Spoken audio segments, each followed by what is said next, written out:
Assalamualaikum warahmatullahi wabarakatuh. Halo teman-teman semuanya, bagaimana kabarnya hari ini? Pada kesempatan kali ini, izinkanlah kami selaku kelompok 8 untuk mempresentasikan hasil diskusi kami, yaitu problematika sosial di dalam masyarakat. Jadi, tugas ini diberikan oleh Bapak Muslim Hidayat MA selaku dosen pengampu mata kuliah dasar-dasar intervensi komunitas. Sebelum memulai presentasi, ada baiknya kami kelompok 8 memperkenalkan diri kami terlebih dahulu. Di sini ada saya sendiri, Suci Astri Hutami, lalu kedua rekan saya, Mas Iqbal Taufikur Rahman dan Mbak Nuning Yuli Astuti. Problematika sosial di dalam masyarakat. Teman-teman sendiri juga tahu bahwa problematika sosial di dalam masyarakat itu juga tidak pernah usai. Apalagi dari yang kami amati, mengingat akhir-akhir ini banyak sekali terdapat penjual yang menjual minuman keras oplosan. Nah, jadi minuman keras oplosan itu merupakan minuman keras beralkohol seperti ciu, tua, papen, atau bir yang dicampur dengan berbagai bahan yang berbahaya.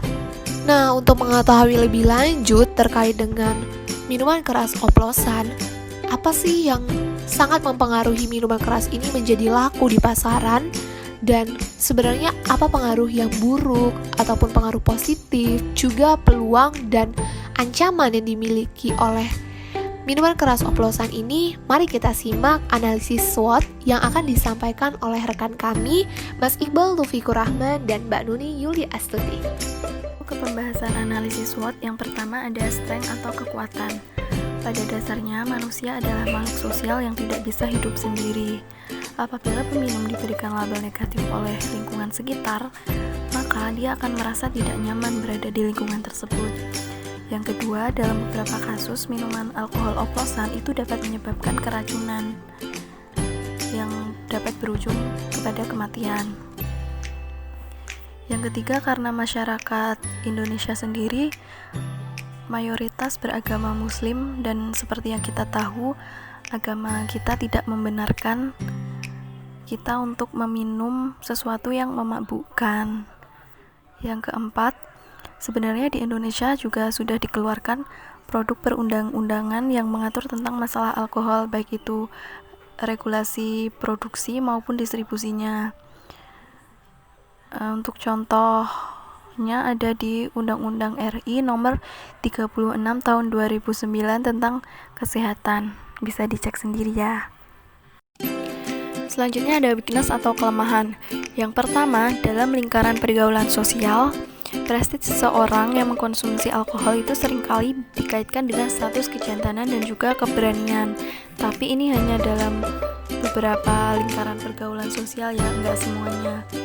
Yang kedua, dalam beberapa lingkungan masyarakat kita, perilaku alkoholik itu masih ditoleransi, asalkan mereka enggak membuat kerusuhan atau keberisikan. Biasanya masih belum ditegur, tapi kalau udah onar terus berkelahi atau berisik-berisik itu baru ditegur. Untuk yang ketiga, minuman alkohol oplosan itu harganya relatif lebih murah. Jadi untuk yang memiliki keterbatasan ekonomi pun masih mampu untuk menjangkau alkohol oplosan. Yang keempat, minuman alkohol itu mudah ditemukan dan juga diakses oleh siapapun dari kelompok umur berapapun. Yang terakhir, dalam beberapa daerah minuman alkohol itu sudah menjadi bagian dari minuman tradisional. Contohnya seperti tuak dan badek yang khas di daerah Gresik, Lamongan, dan Tuban. Lalu ada arak di Bali, sakur dan cap tikus dari Manado, sopi yang berasal dari Maluku, lapen di Yogyakarta, dan ciu dari Banyumas. Peluang yang pertama, kurang meratanya pengawasan dari pemerintah. Nah, ini perlu diketahui ya teman-teman, bahwa sebenarnya pemerintah itu juga kurang untuk melakukan pengawasan terhadap orang-orang yang menjual minuman keras oplosan ini. Kemudian, harga oplosan yang lebih murah dibandingkan minuman yang legal dan yang sudah disahkan oleh BPOM. Lalu adanya beban sosial yang diterima, sehingga ini menjadikan sebuah solusi untuk mengalihkan masalah yang diterima.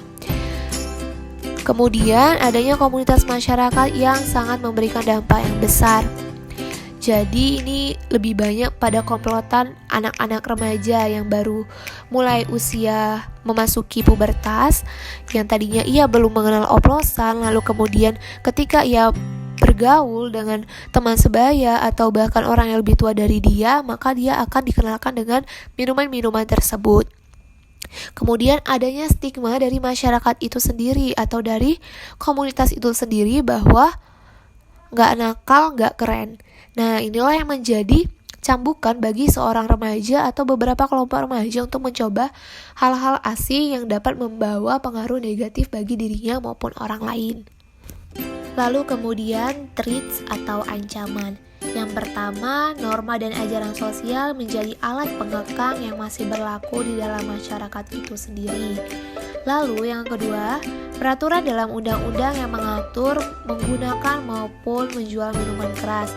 Salah satu contohnya itu terdapat dalam pasal 204 ayat 1 KUHP yang berbunyi, barang siapa yang menjual, menawarkan, menerima atau membagi-bagikan barang sedang diketahuinya bahwa barang itu berbahaya bagi jiwa atau kesehatan orang dan sifat yang berbahaya itu didiamkan, maka dihukum penjara selama-lamanya 15 tahun. Jadi semisal yang dilakukan itu dengan tujuan untuk memberi efek jera kepada para penjual minuman keras, karena banyak penjual minuman keras yang tidak hanya tertangkap itu dihukum berat, melainkan banyak yang dihukum ringan, cuma beberapa tahun penjara aja. Padahal kan sebenarnya perlu diketahui dengan beredarnya minuman keras ini banyak kejahatan-kejahatan yang terjadi. Bahkan minuman keras ini juga dapat bisa menyebabkan kematian bagi orang yang mengkonsumsi. Nah, setelah kita mendengar penjelasan dari Mas Iqbal dan Mbak Nuning, tentunya dari sini kita menjadi tahu bahwa minuman keras oplosan merupakan minuman yang beralkohol seperti ciu, tuak, lapen, atau bir yang dicampur dengan berbagai bahan berbahaya lainnya. Nah, teman-teman juga udah tahu bahwa minuman keras ini juga banyak sekali mengandung efek buruk dan pengaruh yang buruk bagi orang-orang yang mengkonsumsi. Apalagi norma dan ajaran sosial ini kan menjadi alat pengekang yang masih berlaku di dalam masyarakat dan juga hukuman yang berlaku dalam waktu yang lama. Jadi hati-hati ya buat teman-teman yang mungkin pernah minum oplosan atau ada teman-teman yang berjualan minuman oplosan. Mungkin teman-teman harus mikir berkali-kali dampak apa yang akan kalian dapatkan, juga apa pengaruh buruk yang kalian miliki jika berjualan ataupun meminum minuman keras tersebut.